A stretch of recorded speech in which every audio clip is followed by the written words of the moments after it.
Muy buenas tardes, jóvenes. Espero que se encuentren muy bien. Bueno, vamos a continuar, chicos. Hoy vamos a trabajar un poquito con uno de los resultados más importantes del cálculo diferencial, que tiene que ver con el teorema del valor medio. Quédense muy grabado con este nombre porque nos va a servir y lo vamos a estar mencionando en muchísimas ocasiones, sobre todo porque me permite más que nada justificar muchos de los resultados que tienen que ver con funciones cuando se analiza el comportamiento de la derivada de esta función. Bueno, vamos a continuar, muchachos, ¿sale? Bueno, nada más para recordar lo que vimos en el último video, tuvo que ver con una definición, mejor dicho, en la definición 2, que tenía que ver con el punto crítico o punto singular. Si ustedes recuerdan, nosotros vamos a estar trabajando con los puntos críticos. Los puntos críticos no eran otra cosa que valores en donde la derivada se anulaba. Este era la parte importante. Y también lo que nosotros hicimos en la última sesión, en el último video, mejor dicho, trabajamos y demostramos el teorema de Fermat. El teorema de Fermat lo que nos decía es que si había un máximo o un mínimo en un intervalo, entonces ahí la derivada vale cero. Y bueno, lo que nos permitía el teorema de Fermat era también darnos condiciones para empezar a analizar qué pasaba si la derivada vale cero. Eso ya significa que la función es constante. Esa fue una de las preguntas que nos quedaron pendientes. Y también hicimos unos pequeños ejercicios en donde analizamos eh, candidatos a puntos que podrían convertirse en máximos o mínimos. Y para eso analizamos tres tipos de puntos, que en síntesis eran los puntos críticos de la función a partir del análisis donde la derivada vale cero y donde la derivada no existe, pero también analizando los extremos de la función si esta era acotada. Bueno, eso es lo que nosotros habíamos como discutido la última vez. Y bueno, como les dije, una de las cosas que nos quedaron pendientes tenía que ver con la pregunta de que si mi función derivada vale cero en un intervalo, ¿eso significa entonces que la función es constante? Y habíamos también discutido un poquito sobre uno de los contextos que vimos para la noción de derivada que tenía que ver con la velocidad de una partícula. Y habíamos replanteado esta pregunta en términos de preguntarnos si la velocidad de una partícula es cero en todo un intervalo de tiempo, ¿puedo asegurar que la partícula no se movió? Fíjense que esta es una parte muy interesante. Y bueno, lo que vamos a empezar a trabajar a partir de esta sesión es analizar qué tiene que ver f' con el comportamiento de f. Y a partir de ahí vamos a demostrar el día de hoy dos teoremas, ¿sale? Bueno, vamos a continuar avanzando, muchachos. Me gustaría discutir un poquito con respecto a esta pregunta de que si mi velocidad vale cero, automáticamente puedo decir que la función es constante. O, mejor dicho, no me moví. Entonces, voy a mostrarles con un ejemplo algo de lo que podemos reflexionar al respecto. Para ello, chicos, voy a compartirles una nueva, algo que he preparado, que es una aplicación que descargué desde en línea, que se llama FET. FET lo que nos permite son ciertas simulaciones para trabajar, ¿sale?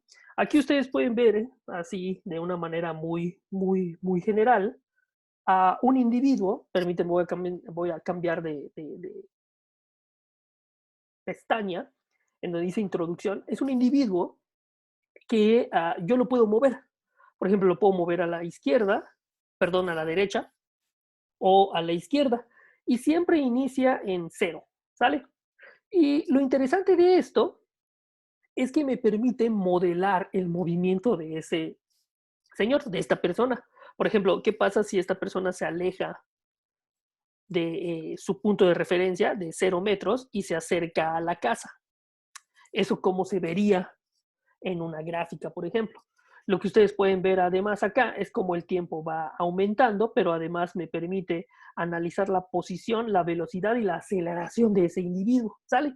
Ahora, voy a utilizar convenientemente un nuevo espacio en donde vamos a ubicar a este personaje, ahí como ustedes lo pueden ver, en 0 metros, que sería como un punto de referencia para mí, un origen, al final de cuentas. Y si se fijan, él está a la mitad de un arbolito y de una casa. Lo que podríamos decir es que él tiene como referencia si se acerca a la casa o se acerca al arbolito. Si se acerca a la casa, se estaría alejando del origen, por lo cual la distancia entre el origen y el individuo va aumentando para el contexto en el cual estoy trabajando de que se está acercando a la casa. Mientras que si se acerca al arbolito, estaría yendo en sentido contrario en su origen, ¿sale? Es decir, tendríamos que considerar, al menos el programa así lo considera, unas distancias negativas, porque estaríamos acercándonos al arbolito, ¿sale? Es nada más como para contextualizar el tipo de fenómeno con el cual vamos a estar trabajando. Y bueno, vamos a tratar de responder a la pregunta que teníamos al inicio, que tenía que ver con que si la velocidad de este individuo, que esa es mi partícula, es cero en todo un intervalo de tiempo, ¿puedo asegurar que la partícula no se movió? Pues vamos a hacer el experimento, ¿sale? Entonces, por ejemplo, si ustedes se dan cuenta, acá tengo una flecha roja que me está indicando el valor de la velocidad, ¿sale? Por ejemplo, yo puedo cambiar a la velocidad y decir que vale 6. Si ustedes se pueden dar cuenta, como la velocidad fue positiva, en este caso, lo que hizo el individuo como que se volteó hacia la casa. Si yo hubiera puesto la velocidad negativa, se voltea para el arbolito, es decir, va para los positivos o va para los negativos. Sale nada más como para que también tengamos en consideración ese tipo de cosas. Ahora, vamos a poner que la velocidad es cero. Entonces, voy a correr el fenómeno para ver qué pasa. ¿Qué pasa si en todo un intervalo, como ustedes se pueden dar cuenta, está aumentando el tiempo en segundos y la velocidad de este individuo fue cero? ¿Sale? En ese intervalo. Entonces, si yo muevo al individuo, es decir, si lo muevo por acá y lo dejo aquí posicionado otra vez en reposo, vuelvo a tener otra vez que la velocidad vale cero. Entonces, si ustedes se fijan, la respuesta a la pregunta que nosotros planteamos al inicio de que si la velocidad es cero en todo un intervalo, ¿puedo asegurar que la partícula no se movió? La respuesta es sí. De hecho, esta animación es bien interesante porque, por ejemplo, puedo activar la gráfica de posición del individuo y como ustedes pueden darse cuenta, cuando mi velocidad fue cero, en todo este intervalo desde cero hasta, ¿qué les gusta? 9.6 segundos, 9.8, el individuo no se movió. Aquí ustedes lo pueden ver. En este caso, en este pico de la velocidad fue cuando lo moví. Moví al individuo y lo alejé 2 metros del origen y lo volví a dejar en reposo. Y si ustedes se fijan, otra vez no cambió la posición con respecto al origen, porque está a 2 metros en todo este intervalo, y lo cual su velocidad fue cero. Este tipo de situaciones, chicos, nos permiten analizar una gran cantidad de cosas. Por ejemplo, ¿qué pasa? Ahora pudiera como ir preguntándome un poquitito más. Ahora, ¿qué pasa si mi velocidad es positiva? Por ejemplo, en este caso que yo dibujé aquí, al menos en la simulación que hice del individuo cuando lo alejé, ustedes pueden darse cuenta en la gráfica de velocidad, así nada más, que en todo este pequeño intervalo, como de un segundo, más o menos, o medio segundo, no sé, la gráfica de la velocidad fue positiva. Y eso significó, en términos de la posición, que aumentó la distancia que existe entre el individuo y el origen. Ahora, ¿eso será que se siga cumpliendo? Pues vamos a verificarlo, ¿sale? Vamos a poner a nuestro individuo aquí otra vez, acá, ¿sale? Y voy a volver a pedirle que no lo grabe y vamos a ponerlo en la posición cero, ¿sale? Ahí está. Bueno, voy a borrar por un momento la gráfica de la posición y voy a centrarme en la gráfica de la velocidad. La pregunta que les hice es, ¿qué pasa si mi velocidad siempre es positiva? Si ustedes se fijan en esta animación, yo puedo considerar velocidades arriba de la flecha roja, que sería, en términos de la gráfica de la velocidad, velocidades positivas. Mientras que para abajo, en términos del plano cartesiano que nosotros tenemos acá, estaríamos considerando velocidades negativas. Entonces, si yo solamente considero velocidades positivas, ¿qué estará pasando con mi individuo? ¿Sale? Entonces vamos a considerar velocidades positivas. Como se pueden dar cuenta, mi individuo empieza como a cambiar de sentido. Bueno, vamos a ponerlo aquí en cero otra vez y voy a grabarlo para ver cómo nos queda la gráfica, ¿sale? Ahí está en reposo porque su velocidad vale cero, pero sus velocidades las puedo hacer como positivas y las puedo hacer muy. Ahí ustedes pueden escuchar que tuvo un accidente el individuo porque chocó con la pared. Lo importante es lo que me quedó acá, ¿sale? Es esta parte. Como ustedes pueden darse cuenta, lo que me quedó en ese caso fue puras velocidades positivas. Ahora, ¿cómo será la posición o la gráfica de la posición? Ustedes piénsenlo un poquito. Tuve un pequeño momento en el cual mi velocidad fue cero, porque no me moví del origen, y después lo que hice fue irme moviendo, alejándome de ese origen hasta llegar a los 10 metros. Pero me fui alejando de diferentes maneras. Entonces, primero, por ejemplo, acá pudiera decir que fui rápido, después fui lento, porque estoy analizando la velocidad, y después fui cada vez más rápido hasta llegar hasta acá, hasta donde choqué con la pared. ¿Sale? Gráficamente, la gráfica de la posición, perdón, ¿cómo creen que se vea? Pues obviamente estoy alejándome, entonces va a ser una gráfica que va a estar creciendo. Entonces fíjense que lo que estoy analizando es la gráfica de posición a través de esta gráfica de velocidad. Nuevamente, en términos matemáticos, estoy analizando la posición o la f a partir de f'. ¿Sale? Entonces analizo que si la derivada es positiva, entonces quiere decir que me estoy alejando de un punto de referencia. No sé cómo me alejo, pero puedo decir que me estoy alejando. Entonces, ok, vamos a regresar a nuestro personaje aquí. Vamos a ponerlo otra vez en posición cero. Cero, ahí está, en cero. Y limpiamos esto. Volvemos a guardar nuestra posición y vamos a hacer el experimento de qué pasaría si la velocidad es negativa. Otra vez voy a pedirle que lo grabe. Ahí estoy en reposo y voy poniendo velocidades negativas. Ahí está, ahí está, ahí está, cada vez más despacito hasta otra vez llegar hasta cero. Y lo voy a detener ahí. Ahora, ¿qué creen que pasó con la gráfica de la posición? Mi velocidad siempre fue negativa. De hecho, si ustedes se fijan, ¿dónde está el individuo? El individuo, si ustedes se fijaron, se salió de nuestra pantalla, es decir, se pegó con la pared. De hecho, yo removí las paredes y él siguió avanzando, pero en el sentido negativo con respecto al origen. Es decir, se fue yendo hacia el arbolito, pero justo donde el eje estaría considerando en posiciones negativas, ¿sale? Es decir, después del origen o debajo del origen, por así decirlo, si ustedes quieren verlo así, o con X o con tiempos, distancia, una distancia negativa, es decir, a la izquierda de este origen, ¿sale? Eso es importante, a la izquierda de este origen. Ahora, ¿cómo creen que se vea la gráfica de la posición? Pues se va a ver de una manera decreciente. Entonces, recuerden cómo era la gráfica de hace un ratito, que era para arriba, y la gráfica de la velocidad fue positiva. Si la gráfica de la velocidad fue negativa, entonces fíjense cómo es la gráfica de la posición, es decreciente. Pero otra cosa muy importante es que la gráfica sigue avanzando, pero va decreciendo. ¿Sale? Ahora, un ejercicio más que pudiéramos nosotros hacer sería tal vez considerar a este individuo acá. ¿Sale? Vamos a considerarlo aquí por un momento, ahí en 6 metros. Y vamos a hacer una velocidad negativa. ¿Qué creen que haga el individuo y cómo creen que se va a ver su gráfica? Piénsenlo un momentito. Vamos a hacer velocidades negativas. Vamos a ver. Perdón, no le puse que grabara. Perdón, acá. Vamos a pedirle que lo grabe. Y vamos a ver velocidades negativas. Velocidades negativas, velocidades negativas, velocidades negativas. Ahora, yo no escondí la gráfica de la posición, si se fijan.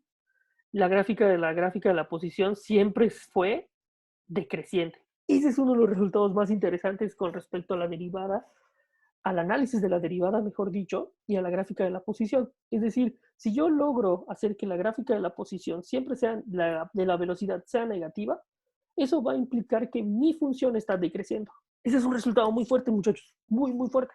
El teorema del valor medio nos va a ayudar a demostrar ese tipo de cosas que siempre van a ocurrir así. Ahora voy a hacer un experimento un poquito más complicado, tal vez. Voy a ocultar esta. Voy a poner aquí que fuera 0 metros por segundo. Aquí lo voy a volver a poner en el origen a ese señor. Voy a ocultar en la gráfica de la posición. Y vamos a hacer algo un poquito más interesante. ¿Qué pasaría ahora si la gráfica de velocidad cambiara de ser positiva, por ejemplo, y después ser negativa pasando por el cero? Ahí está, pasando la velocidad por el cero. ¡Pum! Lo voy a detener. ¿Cómo creen que se vea la gráfica de la posición con respecto al tiempo? Va de nuevo, ahí va. Vamos a ver qué sucedió aquí. Lo que hizo la velocidad fue ser cero acá. Eso ya sabemos que significaría en términos de la posición que se mantuvo en reposo. Aquí la gráfica de la velocidad fue positiva. Entonces, si nosotros vamos recopilando todos los argumentos que hemos estado generando hasta el momento, si la velocidad fue positiva, quiere decir que el comportamiento del señor fue creciente. ¿Sale? Ahora, la derivada volvió a pasar por el cero, es decir, cruzó al eje del tiempo, en este caso, del tiempo. Si cruzó al eje del tiempo en cero, quiere decir que pasó algo muy importante en el movimiento y en el recorrido del señor. Porque después la velocidad fue negativa, pero nosotros ya sabemos que si tengo una velocidad positiva es porque se alejó del origen, y si tengo una velocidad negativa es porque se acercó al origen, es decir, en un lado fue creciente y después fue decreciente. ¿Qué pasó en medio? Pasó por cero. Pero ¿eso qué significa en términos del movimiento de este individuo? Que creen que alcanzó un máximo. Es decir, llegó al lugar más lejano de su recorrido. Vamos a ver qué pasa con la gráfica de la posición. Ahí está. Ahí está, ustedes pueden verla ahí. Perdón, no se va, creo que no se va a alcanzar a ver, porque desafortunadamente el sistema tiene un poquito de, bueno, más o menos, ahí está, ustedes pueden verlo allá, más o menos quedó. Voy a volver a ponerlo y voy a decir que lo reproduzco otra vez. Y ahora fíjense en qué hace el individuo. Ahí está, se queda parado un buen rato, se aleja del origen hasta llegar hasta casi 10, poco más de 10 metros de hecho. De hecho, ustedes pueden darse cuenta que aquí llega casi a 12 y después comienza a retornarse en su mismo recorrido.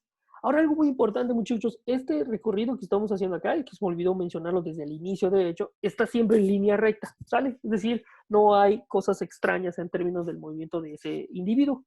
Está moviéndose siempre en línea recta.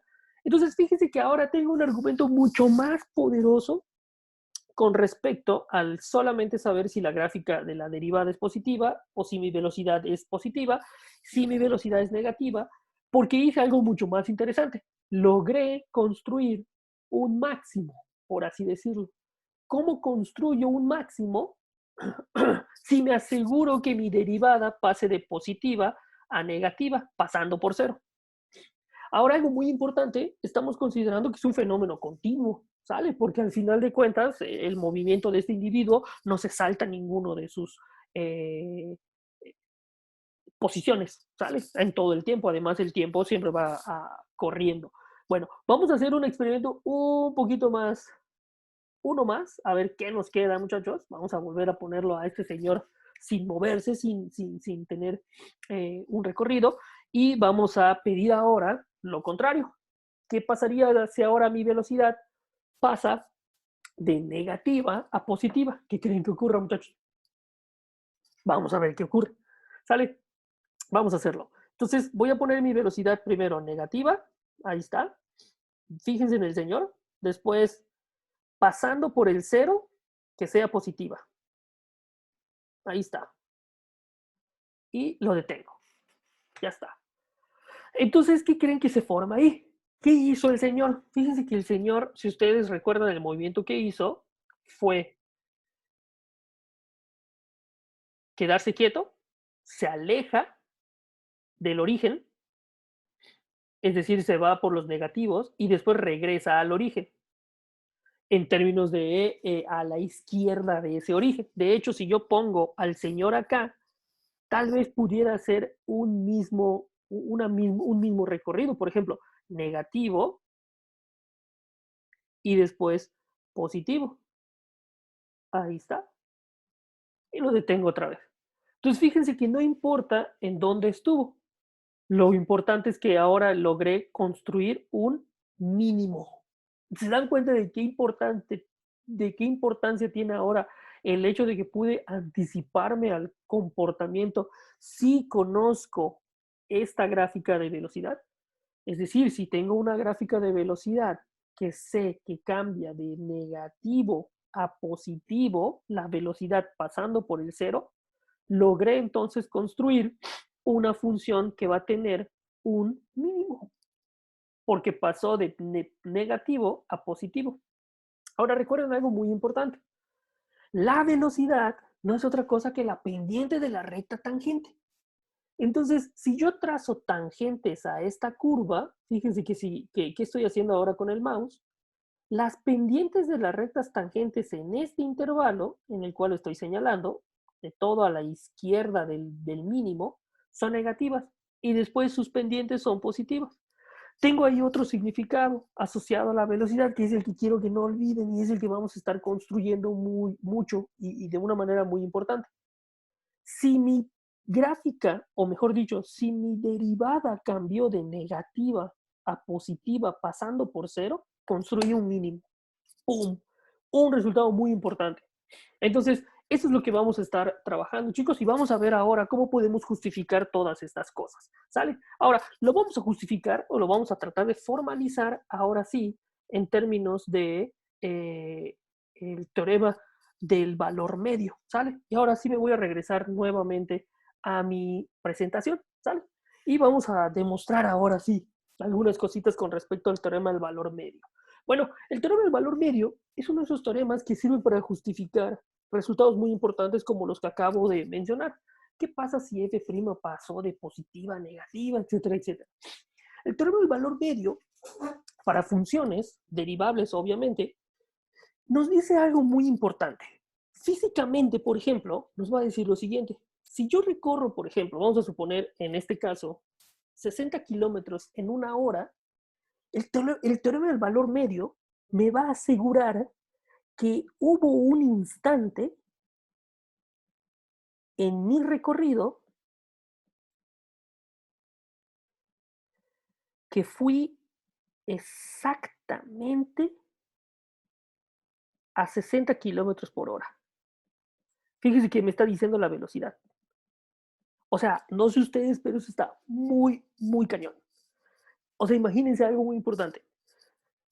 Yo estoy yendo en un automóvil, por ejemplo, y yo voy a tratar de recorrer en cierto tiempo, por ejemplo, vamos a decir en cierto tiempo y 60 kilómetros. 60 kilómetros.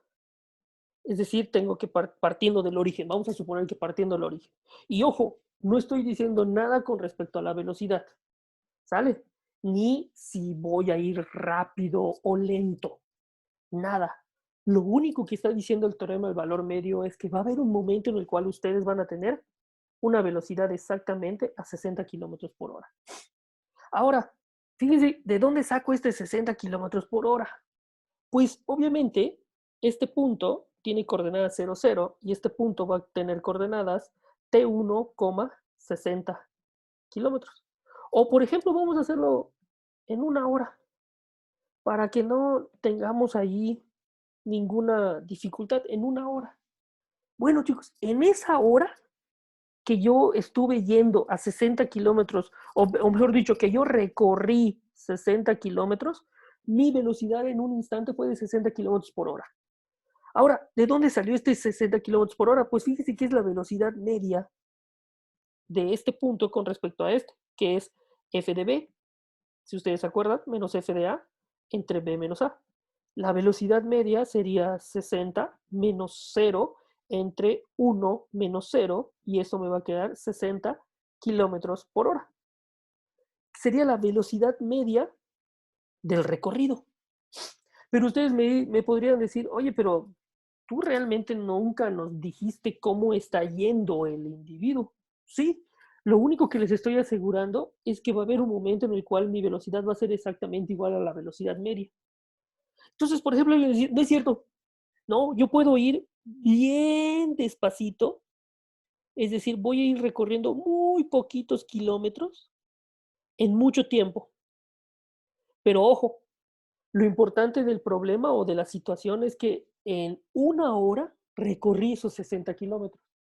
¿Qué quiere decir, muchachos? Que por más despacio que hayamos ido en algún momento, mi velocidad para lograr alcanzar los 60 kilómetros en esta hora, en este intervalo tan chiquitito de tiempo que dejé, mi automóvil tuvo que haber aumentado drásticamente su posición. Si eso sucede, muchachos, estaría diciendo que recorrí en un intervalo pequeño de tiempo mucha distancia. Si sucede eso, quiere decir que recorrí, o mejor dicho, que tuve que haber invertido o puesto mucha velocidad, porque lo que hice fue cambiar mi posición muy rápido. Es decir, fui más rápido. Pero ¿qué creen? En algún momento de este intervalo tuve que ir exactamente a 60 kilómetros por hora. ¿En dónde? Acá. Ahora, hay una idea geométrica mucho más poderosa aquí. Fíjense que si yo trazo la recta secante que pasa por 0,0 y por 1,60 kilómetros, justo hay una recta tangente a la curva que acabo de dibujar que va a tener una inclinación exactamente igual, ups, perdón, me quedó muy feo mi dibujo, a la de la recta. Y la inclinación, si ustedes se fijan, tiene que ser la pendiente de esta recta. ¿Y cuál es la pendiente de esta recta, muchachos? F de B menos F de A entre B menos A, o lo que es lo mismo la velocidad media. Por lo tanto, esta recta y esta recta que acabo de dibujar son paralelas. Si son paralelas, esta tiene la misma pendiente que esta. Estas pendientes son iguales, lo cual significa además de que va a haber un momento en el cual tenga la misma velocidad, porque tiene la misma pendiente, muchachos. Fíjense cómo todos los significados que hemos estado como discutiendo van congregándose aquí y se van acomodando al final de cuentas. Este es el resultado más importante uno de los resultados más importantes del cálculo diferencial, que tiene que ver con el teorema del valor medio. Este problema se puede utilizar de diferentes maneras. Por ejemplo, si ustedes pudieran pensar, si yo voy a recorrer 100 kilómetros en una hora, su velocímetro o el velocímetro de su auto no le queda de otra que en algún momento pasar por 100 kilómetros por hora. De manera general, muchachos, este teorema, si tienen ustedes una curva que está encerrada en un intervalo A, B, vamos a decir, está acotada. Este teorema lo que dice es que si ustedes trazan la recta que une los extremos, va a existir una recta tangente en la curva que va a tener la misma inclinación que la recta que ustedes acaban de construir en rosa. Ese es el teorema. El teorema del valor medio va a decir que siempre este punto va a existir, ese punto C. Pero si ustedes se fijan, no nada más existe ahí, también existe acá. Por ejemplo, no quiere decir que haya solamente uno, quiere decir que hay uno. Obviamente tiene que haber ciertas condiciones para esta función. Primero que tiene que ser continua y después que tiene que ser derivable en todo ese intervalo para que tenga sentido. ¿Sale? Bueno, eso es lo que vamos a tratar de demostrar, muchachos. Vamos a tratar de demostrar que efectivamente existe este punto C con ciertas condiciones. ¿Sale? Bueno, para ir avanzando en la demostración, muchachos, vamos a poner un teorema previo, que es el teorema de Rolle. Teorema de Rolle se debe a ese matemático francés, más o menos en 1700 y algo, los finales del siglo XVII, 1600 y algo, 1680 más o menos, creo que demostró el teorema. Y dice así, vamos a tener una función continua en un intervalo cerrado y va a ser diferenciable en un intervalo abierto, a, b, es decir, tengo una función acotada. Pero además, se va a cumplir algo muy importante, que f de a es igual a f de b. Y quiere decir que para los extremos van a tener la misma imagen. ¿Sale?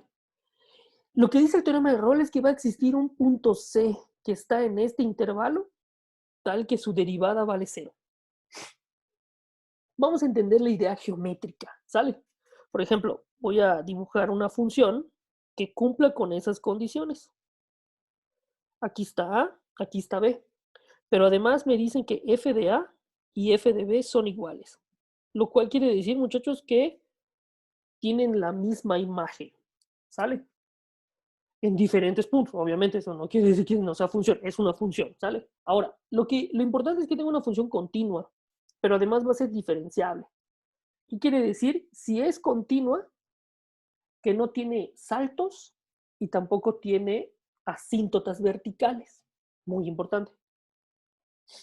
Ahora, que sea diferenciable significa que todos los puntos tienen, mejor dicho, derivada, que están en este intervalo, todas las x que están en este intervalo. Pero además, chicos, algo muy importante, además de que es continua, es decir, no tiene saltos y no tiene asíntotas, la diferenciabilidad lo que nos está diciendo realmente es que es una función suave. Es una función que no tiene picos, que no tiene cambios bruscos de comportamiento. Es una función bien portada, por así decirla. Realmente, en términos de ese límite que nosotros ya conocemos con h tiende a 0, de f de x más h, etcétera, etcétera, lo que realmente nos está diciendo que sea diferenciable es que es una curva bien portada, que no tiene picos. Bueno, si yo considero estas dos cosas, fíjense que si yo quisiera dibujar una curva que cumpla con estas dos condiciones, y además que f de a sea igual a f de b, pues yo, por ejemplo, podría hacer esto. Vamos a hacer así, y después algo así. ¿Sale? Como ustedes pueden darse cuenta, al dibujar esto, automáticamente hice momentos en el máximo y en el mínimo, como nos decía el teorema de Fermat, cuya derivada es igual a 0. Es decir, encontré estos puntos C y se cumple el teorema. Y ustedes dirán, sí, o sea, vamos a ver si lo puedo hacerlo de una manera diferente. Otra vez aquí está A, aquí está B, y aquí está f de A igual a f de B.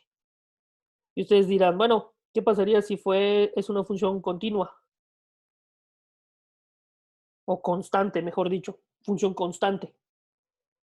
Pues ya se cumplió porque lo que van a tener es que cualquier punto C que está en este intervalo, cualquier punto C, f de C es igual a C. Por lo tanto, f' de C, y dado que C es una constante, pues es 0 y se cumple el teorema. Entonces, si se dan cuenta, ya se cumple el teorema. Entonces, es un teorema que se va a cumplir si tienen esas condiciones. Y ese es uno de los resultados asignados a Rolle, por ejemplo, ¿no?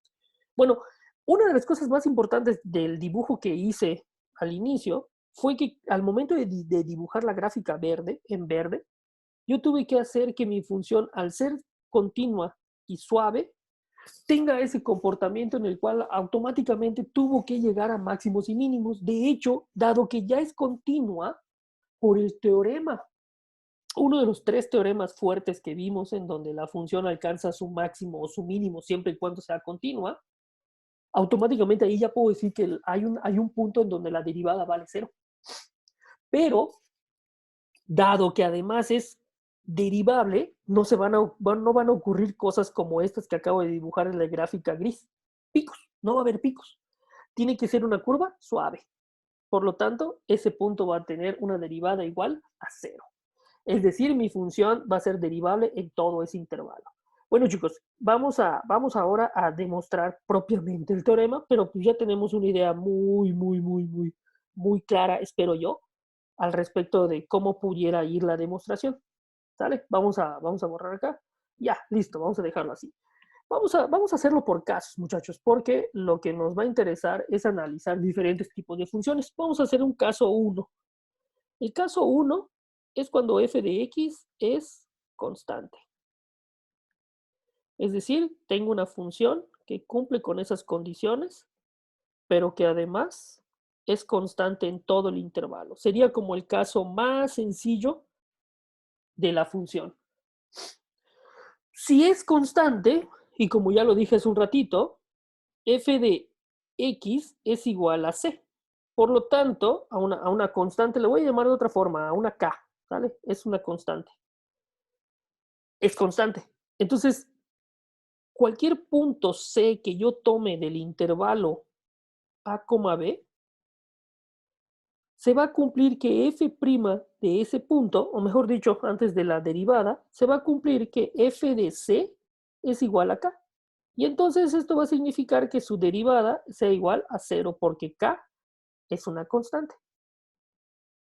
Y entonces se cumple el teorema automáticamente.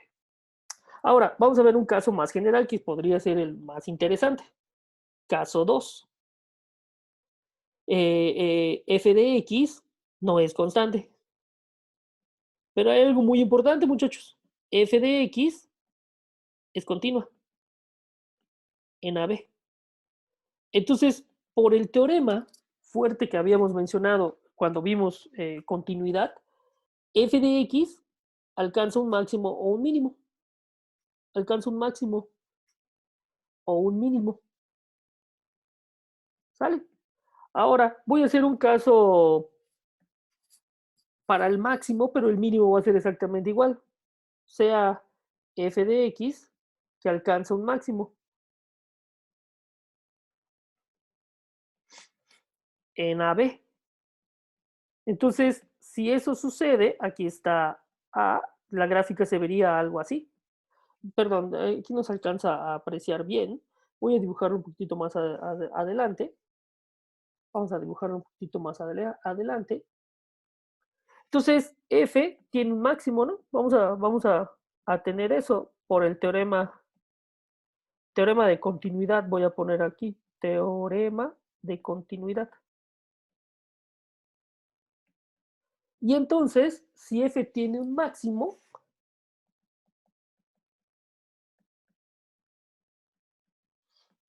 en x igual a c, entonces, por el teorema de Fermat, que vimos hace en la última sesión, f' de c es igual a 0, en lo cual se cumple el teorema. Obviamente, la idea del cuando f tiene un mínimo es exactamente análoga. Y se los dejo para que ustedes piensen. En este caso, la función se vería algo así. Aquí está A, aquí está B, y aquí está f de A igual a f de B. Y la gráfica de la función tuvo un máximo, ahí está. Cuando f tiene un mínimo, ocurriría algo así. Y un caso mucho más general es que pueda tener más máximos y más mínimos, por ejemplo, algo así, que pueda dar, no sé, vueltas y llegar otra vez a que en A y B las imágenes son iguales. Eso es lo importante. Si ustedes se fijan, lo que nos está diciendo el teorema de Rolle es que en un intervalo cerrado, si la función regresa al mismo lugar, tuvo que haber pasado por un máximo o por un mínimo. Entonces, básicamente nos está asegurando que la función da una vuelta. O sea, se regresa la función, por así decirlo. Se va la función y después tiene que regresar porque la imagen en B es igual a la de f de A. Si lo viéramos en términos del señor que se mueve, del moving man de hace ratito, lo que estaríamos diciendo es que si aquí está el origen, el señor tuvo que ir para acá y después regresar. Y eso va a producir una gráfica así. Al regresar al origen, obviamente. Entonces va a alcanzar un máximo. Es decir, va a haber un momento en donde esta derivada es igual a 0. ¿Qué quiere decir en términos del movimiento del Señor? Que hubo un momento donde el Señor se dio la vuelta. Su derivada vale 0. O sea, tuvo que regresar, cambiar de sentido el Señor. Para hacer eso tiene que pasar por una velocidad 0. Eso está muy, muy interesante, ¿sale? Ahora sí, creo que estamos en condiciones, chicos, para demostrar el teorema del valor medio. El teorema del valor medio, como les explicaba hace un ratito, es un teorema muy importante, es muy, muy fuerte porque nos da una información invaluable de la función original a través de conocer a la función derivada. Como les decía hace ratito, lo importante de este teorema es que si ustedes están yendo en una hora recorrieron 100 kilómetros, su velocidad en algún instante tuvo que ser 100 kilómetros por hora. Y eso es un resultado muy importante. Es decir, no te puedes escapar de la velocidad 100 kilómetros por hora. Tienes que haber ido en esa velocidad. Puede ser que sea más rápido o puede ser que sea más lento en un intervalo, pero tuvo que haber un instante donde usted llegó a 100 kilómetros por hora. Entonces, el teorema del valor medio dice lo siguiente. Vamos a considerar que una función continua en un intervalo cerrado, y otra vez diferenciable. Pero ahora fíjense que la condición de rol no se estaría cumpliendo. La condición de rol es que f de A sea igual a f de B. En este caso del teorema de rol, del teorema del valor medio, no necesariamente. Fíjense que aquí estaría f de B y aquí está f de A. Y estoy viendo la gráfica que es donde está esa personita, que ahorita voy a explicar para qué sirve esa personita, que ustedes pueden darse cuenta que está en un podio o algo así. Lo que dice es que va a haber un momento, va a haber un punto C, de hecho en esta gráfica hay 2, de hecho hay 3, que cumplen con que la derivada ahí es igual a la pendiente de la recta secante que une A y B. O los puntos A, F de A, B, F de B.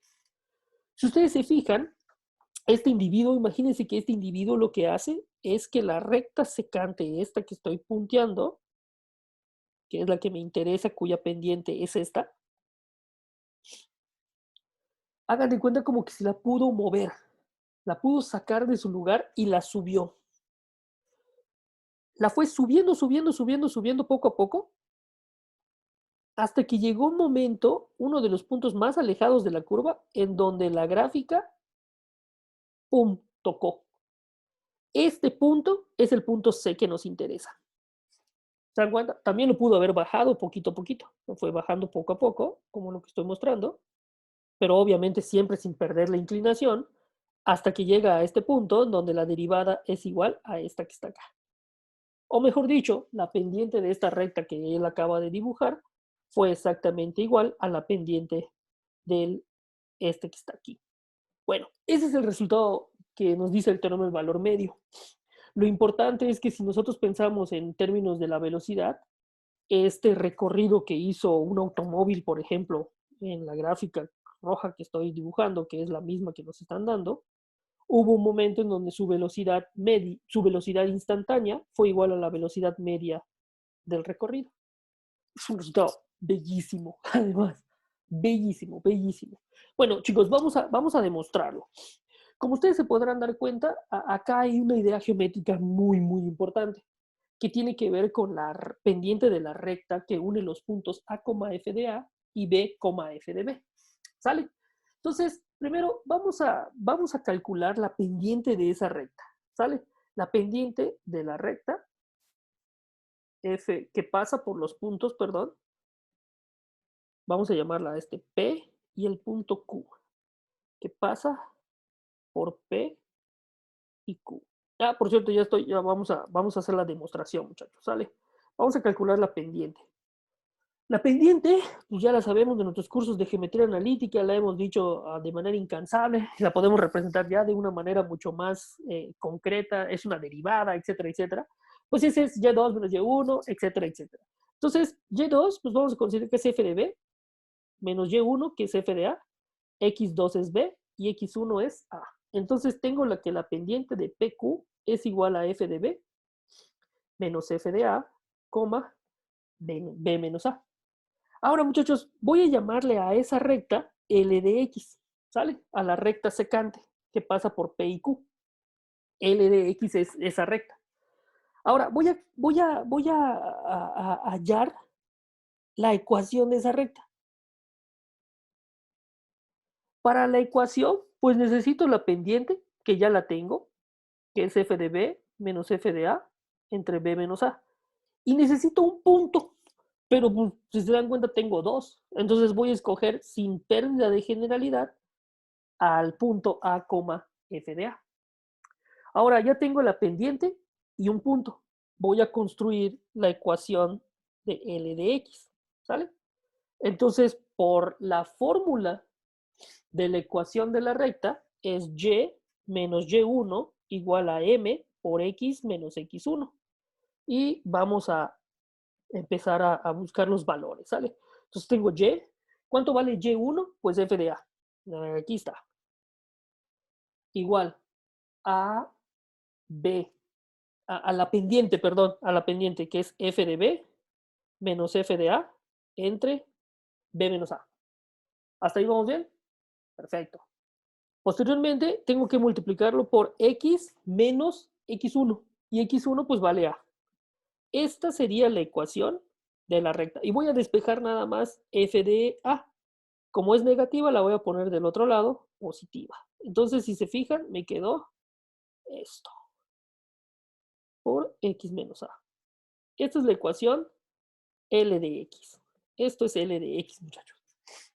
Ahora, si ustedes se dan cuenta de la idea geométrica que está detrás de esto, es que el señor este que estuvo aquí, cuando yo traté de explicar qué hacía este señor, pues este señor lo que hacía fue subir la recta, ¿sí? Como si lo hubiera podido tener movible y la fue subiendo hasta que encontró este punto. ¿Sale? Entonces, una idea geométrica muy importante aquí es que hay una idea de distancias. Si se fijan, este punto que acaba de tocar el señor es el punto más alejado de la curva. Es que no necesariamente es un máximo o un mínimo, sino que es un punto que es como que está muy alejado de estos dos puntos, de hecho, de P y de Q. Es decir, como que está más lejos. ¿Sale? Entonces voy a construir una función. Voy a construir una función. Y voy a construir una función distancia. O sí, una función distancia que va a hacer al final de cuentas la f de x menos L de x. Esta es la función que voy a construir. ¿Sale? Y, y f de x, pues es obviamente la función dada, es esta f. Y L de x, pues es la ecuación de esta recta. Estoy tratando de encontrar entonces la distancia que existe entre la curva y la recta. Aquí, por ejemplo, la distancia sería este pedacito. Aunque sea negativa, no importa. O sea, lo importante es que estoy encontrando como distancias. La idea principal es que quiero encontrar la distancia más larga o que es la que está más lejos. Bueno, cuando asumimos que dx es igual a estas dos funciones, entonces dense cuenta que dx me quedaría como lo siguiente. Esto es f de x menos f de a más f de b menos f de a entre b menos a por x menos a. Perdón aquí, muchachos. Vamos a corregirlo. Aquí está. Ahí está. O sea, solamente sustituí lo que es L de X. Ahora, dx, pues obviamente me quedaría como f de x menos f de a más f de b menos f de a entre b menos a por x menos a. ¿Sale? Ahora, ¿cómo es d? Fíjese que dx es la diferencia entre f y l. Ahora, f no olviden que es una función continua. Tampoco olviden que f es diferenciable. Ahora, L de X es una línea recta. Eso quiere decir que es continua y también diferenciable, porque es una línea recta. O sea, no tiene picos, es una recta. Por lo tanto, chicos, dx es continua y diferenciable en el intervalo que me interesa, obviamente. Entonces, esto es algo muy interesante, porque además dense cuenta de algo. dA, ¿cuánto vale? Es decir, voy a sustituir en D x igual a A. Como yo definí D como f de x menos L de x, pues DA es f de A menos L de A. ¿Sale? O sea, estoy sustituyendo en esa diferencia de funciones. Perdón, entonces DA es igual a f de A menos esta expresión, ¿no? Aquí, perdón, me equivoqué con un signo. Este debe ser negativo porque este signo negativo va a alterar a estos dos. Perdona ya. Entonces voy a tener menos f de A menos f de b menos f de a entre b menos a es una constante. Pero aquí fíjense que la variable es x. Cuando yo sustituya L de A, pues voy a tener que es A menos A. Por lo tanto, muchachos, toda esta expresión se va a cancelar porque es igual a 0. Pero eso significa que DA es F de A menos F de A. O lo que es lo mismo, 0. Algo importante, D de DA es igual a 0. Ahora, creo que ya se estarán imaginando, ¿cuánto vale D de B? Bueno, pues la misma idea, es f de B menos L evaluada en B. Y esto significaría que es f de B menos f de A. F de A es una constante, ¿sale? Es la imagen y es un número, no puedo sustituir ahí B porque no tengo la variable. En el único lugar donde puedo sustituir B es aquí. Pero fíjese entonces qué me estaría quedando. Vamos a ver. Este número que estoy escribiendo es la pendiente y es un número, B menos A. ¿Sale? Ahora, entonces vamos a ver qué nos está quedando en este caso. DB va a ser F de B menos F de A. Y vamos a ver, si se fijan, B menos A no es 0. Entonces puedo simplificar y me quedaría menos F de B más F de A.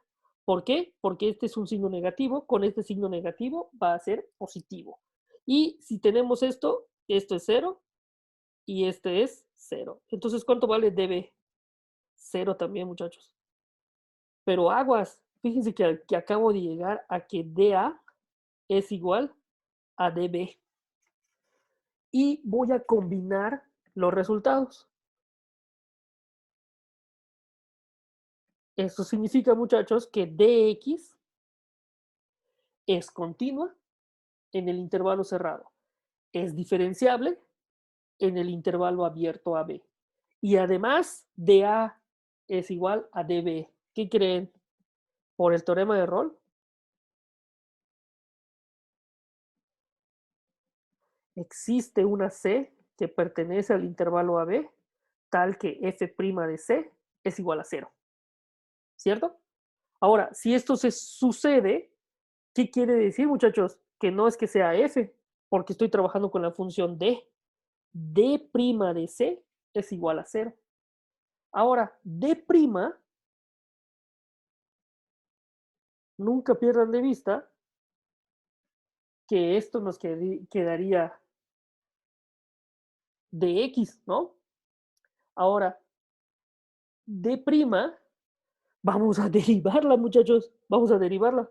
Pues es dx, D' de x es igual a f' de x menos L' de x, porque es una diferencia de funciones, que además son derivables. Ahora, muchachos, voy a permitirme borrar un poquitito nada más acá. Voy a borrar todo esto. Voy a poner ahí lo que vamos a estar terminando de concluir aquí, chicos. Perdón por este momentito en el cual voy a borrar. Ahí está. Creo que sí me alcanza acá, muchachos. Ahí lo voy a dividir y voy a trabajar acá. Y vamos a continuar de este lado, ¿sale? Perdón por el desorden, ¿sale? Entonces, D' de x no es otra cosa que f' de x menos L' de x. Ahora, L' de x, ¿cuánto vale? No se olviden de que L' es la derivada de la recta L.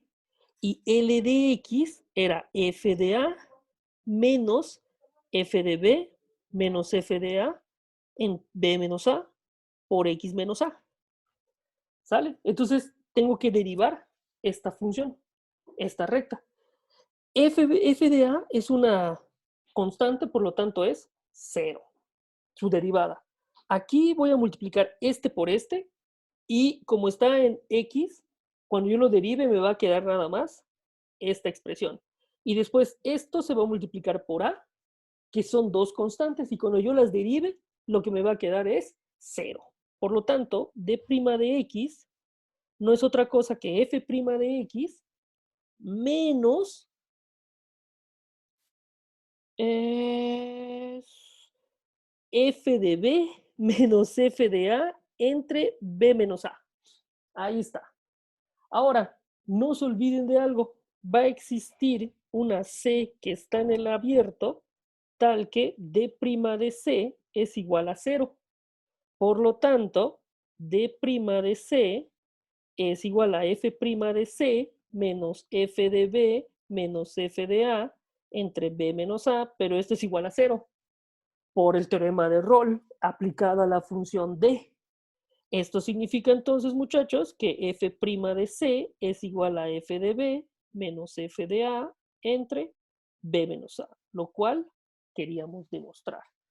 Entonces ya encontré a ese punto C que cumple con las condiciones del teorema y que además cumple que su pendiente o su derivada o la pendiente de su recta tangente es igual a la pendiente de la recta que une los extremos. Y así demostraríamos el teorema del valor medio. Ahora, el teorema del valor medio es bien importante porque nos permitiría resolver cosas como estas. Por ejemplo, vamos a resolver o tratar de responder a la pregunta que teníamos. Si f' de x es igual a 0 para toda x en un intervalo, entonces f es constante en dicho intervalo. Y esto lo vamos a poner como un corolario porque es una consecuencia directa del teorema del valor medio. ¿Sale? Ahora vamos a demostrar este corolario que ya hemos visto y comprobado a partir del movimiento del señor que vimos hace un ratito, que efectivamente se cumple. Entonces, vamos a considerar que f de x es que f' de x es igual a 0, ¿sale? Eso es bien importante. F' de x es igual a 0 para toda x en un intervalo. Ojo, si esto sucede, o es decir, si x pertenece a un intervalo a, b, quiere decir que f de x, si f' de x, si f es derivable en este intervalo, porque existe su derivada y todas valen 0, entonces f es continua. ¿Se acuerdan de ese teorema? Eso es bien importante. F es continua. Ahora, si yo tomo dos puntos de ese intervalo, vamos a llamarle x1, que pertenecen a ese intervalo, y además vamos a suponer que x1 es diferente de x2, y además f es derivable porque su derivada existe, y es continua porque si es derivable es continua, pero recuerden que el recíproco no.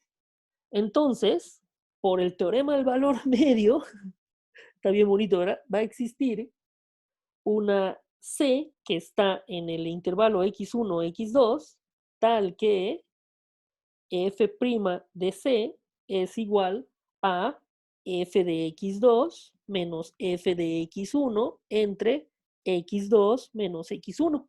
Es decir, los extremos. x1, x2. Y aquí estaría la función. ¿Sale? Ahí está. Entonces esto es por el teorema del valor medio. Algo muy importante es entonces, pero además,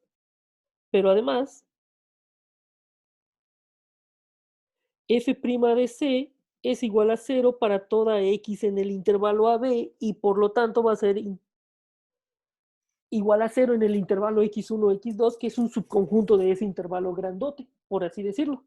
Esto significaría entonces, muchachos, que tengo que f de x2 menos f de x1 entre x2 menos x1 es igual a 0.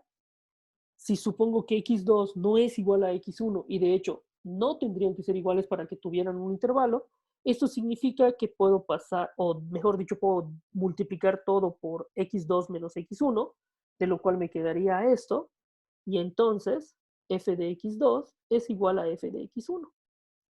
para toda X que pertenece al intervalo X1, X2. Pero chicos, que esto se cumpla significa que F es constante, porque todas las imágenes que ustedes están considerando son iguales. O sea, todas las imágenes, todos los puntos, dos puntos que ustedes consideren en ese intervalo, cualquiera de ellos son iguales. Entonces, por más cercanos que estén, van a ser iguales. Y eso significaría que F es constante. Y este es uno de los resultados que se derivan, o mejor dicho, que son resultados directos de la aplicación del teorema del valor medio. ¿Vale? Bueno, chicos, vamos a dejarlo hasta acá y vamos a continuar avanzando con esta teoría. ¿Sale? Muchísimas gracias. Seguimos en contacto, chicos.